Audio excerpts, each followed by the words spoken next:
안녕하십니까. 7월 16일 금요일 오전 11시를 넘기는 시간입니다. 이 시간에는 국민의힘당 대표 최고위원인 이준석 대표에 대해서 여러 걱정과 우려되는 말들이 최근에 증폭되기 시작한 것과 관련하여 여러분과 함께 걱정하면서 이 대표에게 제가 직언을 드리고자 합니다. 지난 6월 11일 당 대표 최고위원으로 선출된 1시간 뒤에 저는 이 방송을 통해서 이 대표가 넘어야 할 4개의 장애물에 대해서 이걸 유효하게 잘 넘겨라 이렇게 충언을 한 바가 있습니다.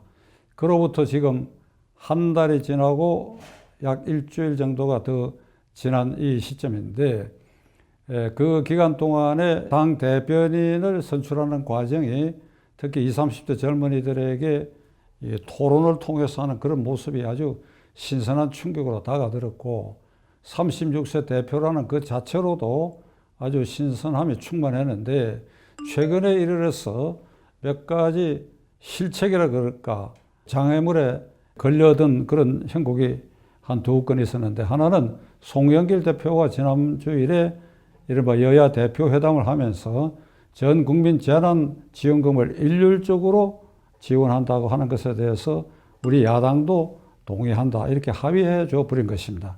그런데 국민의힘 당은 선별 지원을 원칙으로 했기 때문에 당의 당론과는 위배되는 합의를 했다고 해서 굉장한 말썽이 되고 있습니다. 한 발 물러섰지만은 대표로서 지휘력에 많은 손상이 왔고 또 통일부나 여성가족부를 폐지해야 된다 하는 것도 선제적으로 대표가 먼저 발설함으로써 그 후폭풍도 만만치 않게 따르고 있습니다. 자, 이와 관련해서 이 대표에게 저는 4가지 다시 그가 명심하고 그가 새로운 장애물 만난 이 4가지 새로운 장애물을 어떻게 넘겨야 할 것인가 하는 것에 대해서 말씀을 드리고자 합니다. 첫째는 이 대표는 공식 직함이 당의 대표 최고위원입니다. 그러니까 최고위원회의를 주재하는 대표 최고위원이고 그리고 최고위원회에서 주요한 당무를 의결하고 그리고 이어서 의원총회에서도 국회와 관련된 일은 의원총회에서 또 독자적으로 의결하도록 되어 있습니다. 그러니까 주요한 당무, 예를 들면 재난지원금을 어떤 형태로 지원할 것인가 하는 문제, 여성가족부와 통일부를 폐지하느냐 하는 여부는 아주 기본적으로 최고위원회의의 협의를 거쳐야 하는 것입니다. 그리고 재난지원금 문제는 예산 문제니까 국회가 해결해야 할 문제니까 국회의원들의 의원총회에서 거기서 수기를 하던 이런 과정을 거쳐야 되는데 이제 그런 것 없이 최고위원회에서 합의하도록은 당안에 안 되어 있습니다. 그러니까 협의해야 돼요. 합의가 안 되면 대표가 마음대로 할 수 있는 것이지만 협의를 해서 대체로 의견을 수렴하도록 되어 있는데 이런 논의 수기 과정을 일체 거치지 않았다. 그러니까 대표가 당론을 독단적으로 결정하는 것처럼 보였다.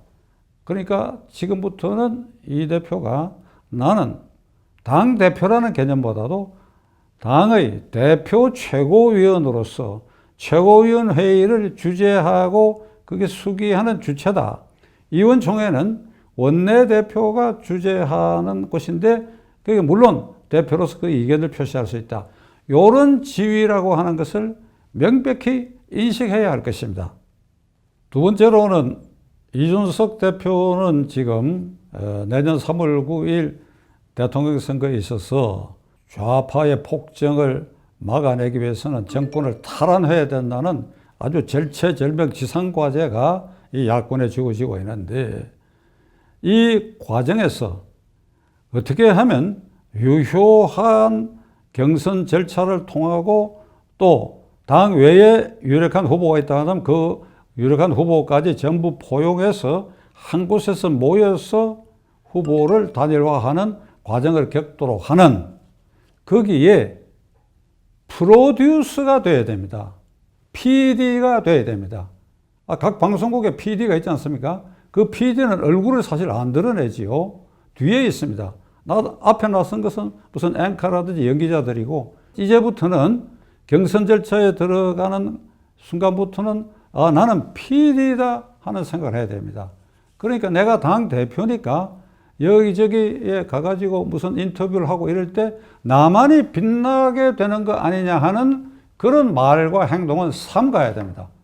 이제부터는 내가 당대표로서 빛나는 것이 아니라 경선 과정을 빛나게 해준다. 그리고 경선에 참여한 대통령 후보 지망생들을 빛나게 해준다.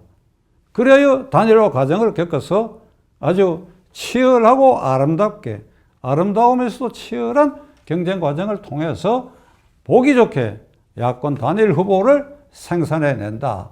거기에 나는 숨은 조력자고 숨은 질서 유지자고 그렇다고 하는 그런 인식을 이 순간부터 깊여야 된다. 결론을 말씀드리면 내가 혼자 빛나게 한다는 생각은 아예 감추기 바랍니다. 그래도 걱정할 거 없습니다. 이 대표 유효하게 그리고 숨은 자세로 PD 역할을 훌륭히 해낸다고 한다면, 그래요. 내년 3월 9일에 야권이 정권을 탈환하게 된다면 그 1차적 공로자는 이준석이 되는 겁니다. 매일 방송에 나와가지고 그냥 빛나는 말을 하고 각광을 받고 스포트라이트를 받아야 그게 이준석이 되는 거 아닙니다.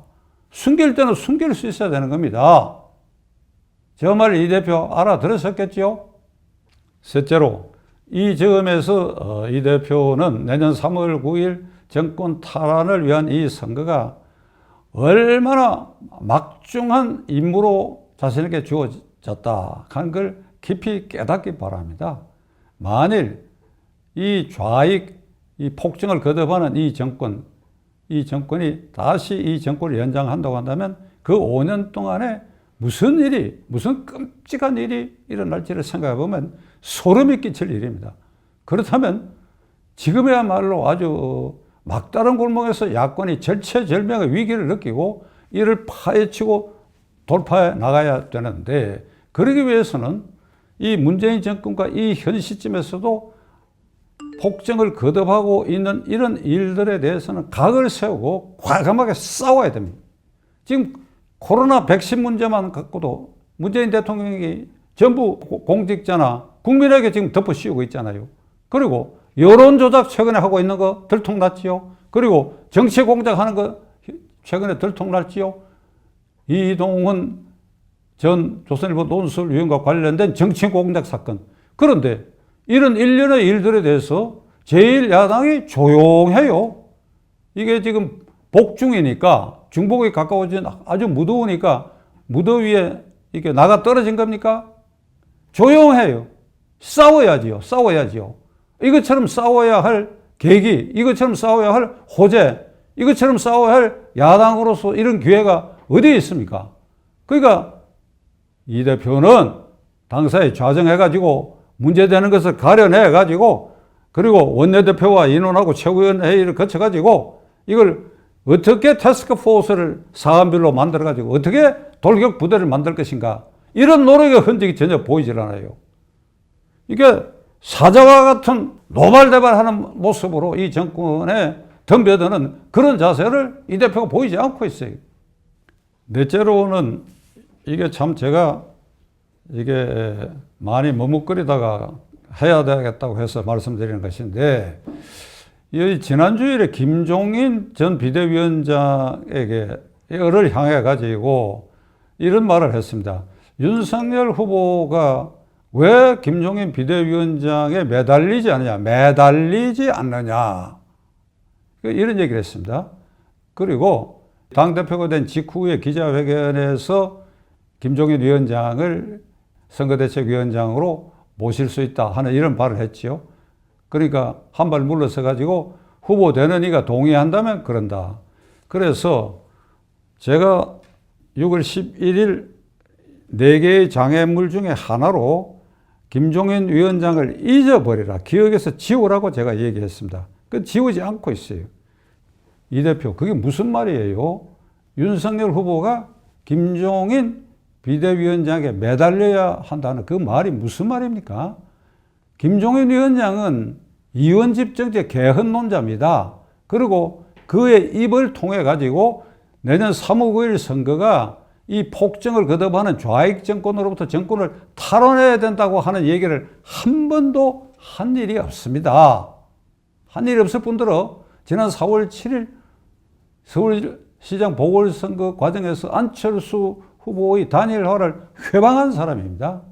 그러니까 이런 사람에 대해서 지금 대표가 된 지 한 달이 지난 이 시점에 다시 김종인 위원장을 떠올리는 거, 이것은 나는 이준석 대표의 의식 체계를 이게 순간적으로 의아해 하지 않을 수가 없습니다.